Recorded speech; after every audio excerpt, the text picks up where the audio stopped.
শত বছর ধরে ইতিহাসের পাতায় লুকিয়ে থাকা কোণারকের সূর্য মন্দিরের এক রহস্যময় কাহিনী। এই ভব্য মন্দির নির্মাণের সময় এমন কি ঘটেছিল যে এক 12 বছরের শিশু চূড়ায় উঠে নিজের প্রাণ বিসর্জন দিল। জানুন ধর্মপদের এক বিশেষ কাহিনী, কোণারকের এক অজানা ইতিহাস।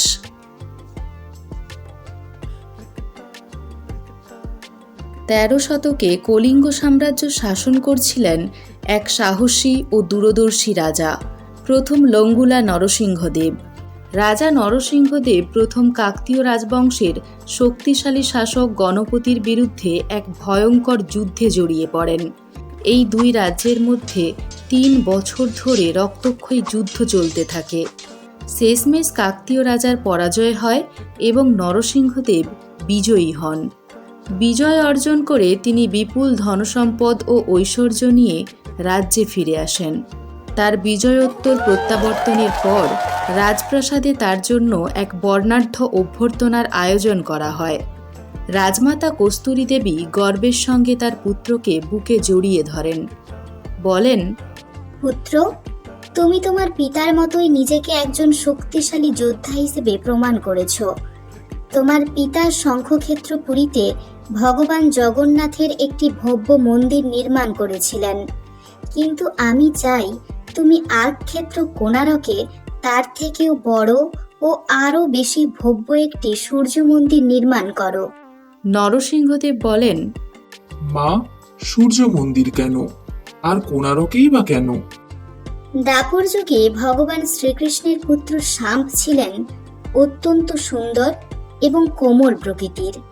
তিনি প্রায়ই নারদ মুনিকে বিরক্ত করতেন। একবার নারদজি তাকে শিক্ষা দেওয়ার জন্য একটি কৌশল রচনা করেন।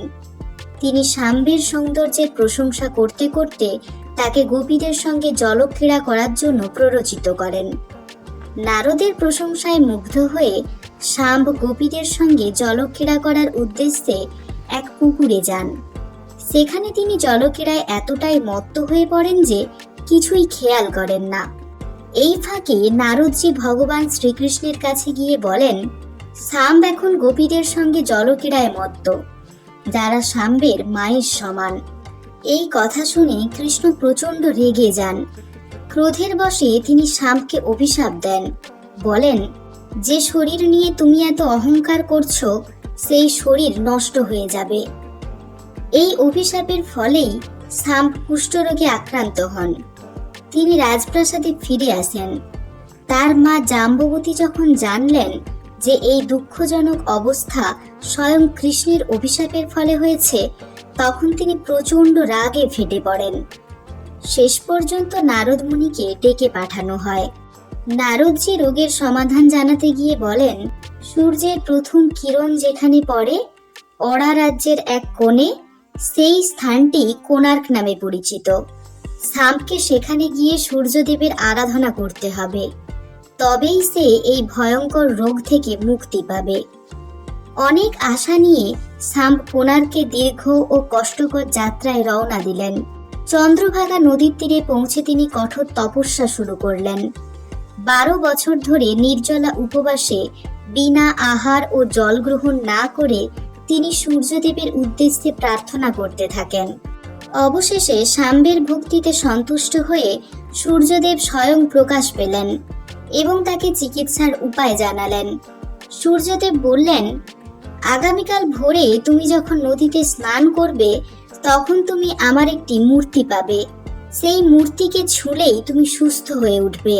পরদিন সকালে শাম্ব চন্দ্রভাগা নদীতে স্নান করতে যান এবং ঠিক যেমন সূর্যদেব বলেছিলেন, নদীর জলে তিনি একটি ছোট কালো পাথরের সূর্য মূর্তি পান। তিনি সেই মূর্তিকে স্পর্শ করা মাত্রই তার কুষ্ঠরোগ সম্পূর্ণভাবে সেরে যায় এবং তার দেহ আগের মতোই সুন্দর হয়ে ওঠে। শাম্ব যখন জলের বাইরে এলেন, তখন তার সেবকরা এই অলৌকিক ঘটনা দেখে আনন্দে উল্লাসিত হয়ে উঠলেন। কৃতজ্ঞতাবশত শাম্ব সেই পাথরের মূর্তিকে সেই স্থানেই স্থাপন করেন এবং সূর্যদেবের সম্মানে একটি ছোট মন্দির নির্মাণ করেন। বিয়ের কয়েক বছর পরও যখন আমার সন্তান হয়নি, তখন আমিও সেই সূর্য মন্দিরে পুজো দিয়েছিলাম। আর সেই আশীর্বাদে তুমি আমার পুত্ররূপে জন্ম নিয়েছো। নিজের মায়ের এই কথায় প্রভাবিত হয়ে রাজা সূর্য মন্দির নির্মাণের সিদ্ধান্ত নেন, যা বিশ্বে সর্বশ্রেষ্ঠ ও ভব্য হবে। বিখ্যাত মূর্তিকার সিবাই সামন্তরায় এবং তার সঙ্গে বিশু মহারানাকে মন্দির নির্মাণের দায়িত্ব দেওয়া হয়। তারা সূর্য মন্দিরের একটি অপূর্ব প্রতিরূপ নির্মাণ করে রাজা নরসিংহদেবের সামনে উপস্থাপন করেন।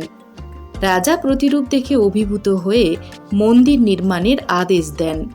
পরিকল্পনা করা হয় এই মন্দিরটি কোণার্কের চন্দ্রভাগা নদীর তীরে পদ্মটোলা গাঁড়ো নামক স্থানে নির্মাণ করা হবে, যেখানে সূর্যের প্রথম কিরণ মন্দিরের বিশাল শিখরে পড়বে। সেই মতো দূর দূরান্ত থেকে বিশাল পাথর আনা হয় এবং সেই পাথরসমূহ সমতল কাঠের নৌকার ওপর রেখে নদীর মাঝখানে ফেলা হয়, যাতে নির্মাণের জন্য এক সমতল ভূমি তৈরি করা যায়। কিন্তু সমস্যা দেখা দেয়, যত পাথরই ফেলা হোক না কেন, নদীর প্রবল স্রোত সেগুলো ভাসিয়ে নিয়ে যাচ্ছিল। প্রধান স্থপতি সিবাই সামন্তরায় এতে অত্যন্ত চিন্তিত হয়ে পড়েন। কিভাবে নদীকে নিয়ন্ত্রণ করা যায়? একদিন তিনি এক বৃদ্ধের কুঁড়েঘরের বারান্দায় বসেছিলেন, চিন্তায় মগ্ন। সেই সময় বৃদ্ধা তাকে গরম খিচুড়ি খাওয়ার জন্য দিলেন। তাড়াহুড়ো করে খেতে গিয়ে তিনি খিচুড়ির মাঝে হাত ডুবিয়ে ফেলেন, ফলে তার হাত পুড়ে যায়। তখন বৃদ্ধা হেসে বলেন, তুমি তো মাঝখান থেকে খাচ্ছ, যেমন করে নদীকে মাঝখান থেকে নিয়ন্ত্রণ করতে চাইছো। এই কথার মধ্যে তিনি সমস্যার সমাধান খুঁজে পান। বুঝলেন, নদীকে মাঝখান থেকে নয়, বরং ধারে পাথর ফেলেই নিয়ন্ত্রণ করা সম্ভব। তিনি পরিকল্পনা পরিবর্তন করেন এবং নদীর ধারে ধারে পাথর ফেলা শুরু করেন। এর ফলে এক সমতল ভূমি তৈরি হয় এবং মন্দির নির্মাণের কাজ দ্রুত গতিতে শুরু হয়। রাজা আদেশ দিয়েছিলেন, যতদিন মন্দির নির্মাণ শেষ না হয় ততদিন কেউই বাড়ি ফিরে যেতে পারবে না। 12 বছর ধরে 1200 কারিগর কঠোর পরিশ্রম করে এক ভব্য মন্দির নির্মাণ করেন। তবে সমস্যা আসে মন্দিরের গম্বুজের ওপর কলস স্থাপনের সময়। বহু চেষ্টা করেও গম্বুজে বিশাল চুম্বকীয় কলস স্থাপন করা যাচ্ছিল না। রাজা ক্রুদ্ধ হয়ে ঘোষণা দেন, পরদিন সকাল পর্যন্ত যদি কলস স্থাপন না হয় তবে সকল কারিগরের শিরচ্ছেদ করা হবে। সবাই গভীর দুশ্চিন্তায় পড়ে যায়।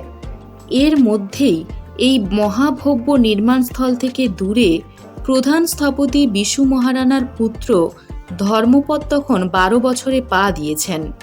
তিনি জন্মের আগে থেকেই তার পিতা মন্দির নির্মাণে নিযুক্ত ছিলেন এবং পিতার মুখ কখনো ধর্মপদ দেখেননি।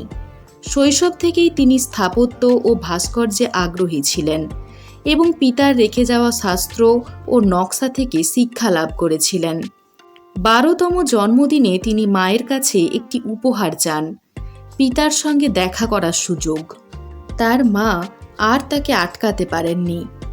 যাওয়ার আগে তার মা বাগান থেকে কিছু ফল দিলেন এবং বললেন, পোষা কুকুর ভলিয়াকে সঙ্গে করে নিয়ে যাও, যাতে পিতা তাকে চিনতে পারেন। দীর্ঘ যাত্রা শেষে তিনি নির্মাণস্থলে পৌঁছান। ভলিয়া তার মালিক বিশু মহারানাকে চিনে ফেলে। ধর্মপদ দূর থেকে ছুটে এসে পিতার সঙ্গে দেখা করে, পরিচয় দেয়। তবে পরিবেশ উৎসবমুখর ছিল না। সে কারিগরদের উৎকণ্ঠা অনুভব করে কারণ জানতে চায়। সব শুনে সে পিতাকে বলে, আপনি যদি অনুমতি দেন আমি মন্দিরের গম্বুজে কলস স্থাপন করতে পারি। বিশু মহারানা কিছুটা দ্বিধায় থাকলেও তাকে অনুমতি দেন। ধর্মপদ দ্রুত গম্বুজে ওঠেন এবং কাজের একটি গুরুত্বপূর্ণ ত্রুটি চিহ্নিত করেন। পূর্বে অধ্যয়ন করা নকশা ও শাস্ত্রের জ্ঞান ব্যবহার করে তিনি বেশ কয়েকটি গুরুত্বপূর্ণ সমন্বয় করেন।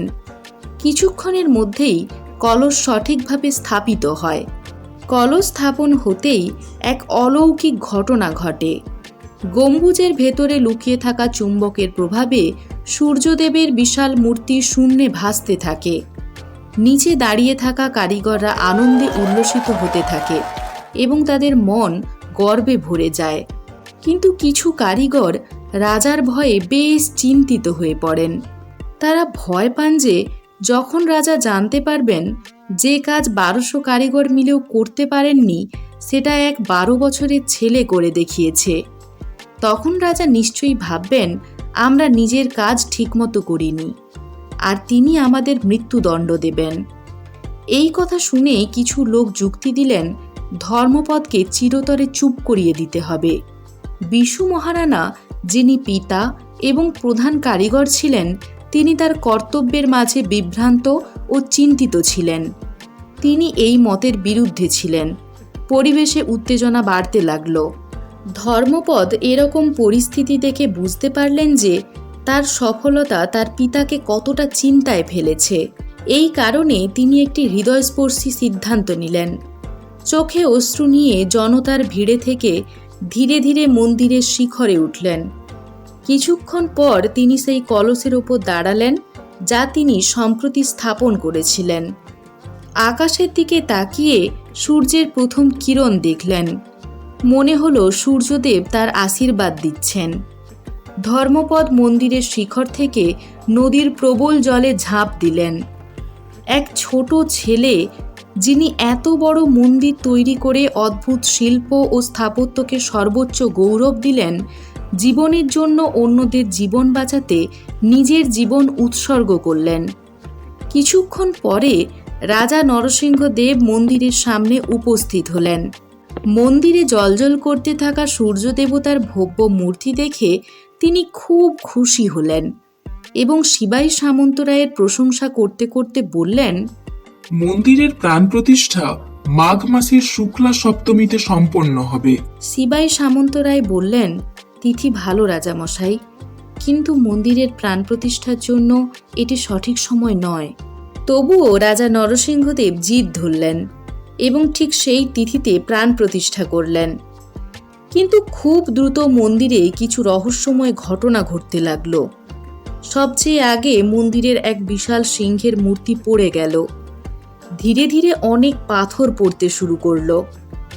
এখন রাজা নরসিংহদেব বুঝতে পারলেন যে সিবাই সামন্তরায় সঠিক কথা বলেছিলেন, কিন্তু তখন অনেক দেরি হয়ে গিয়েছিল।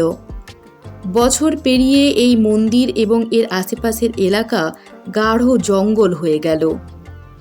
আর এখন আমরা সেই ভব্য মন্দিরের ভগ্নাংশটুকুই দেখতে পাই। Like, comment, share, subscribe. Like, comment, share and subscribe.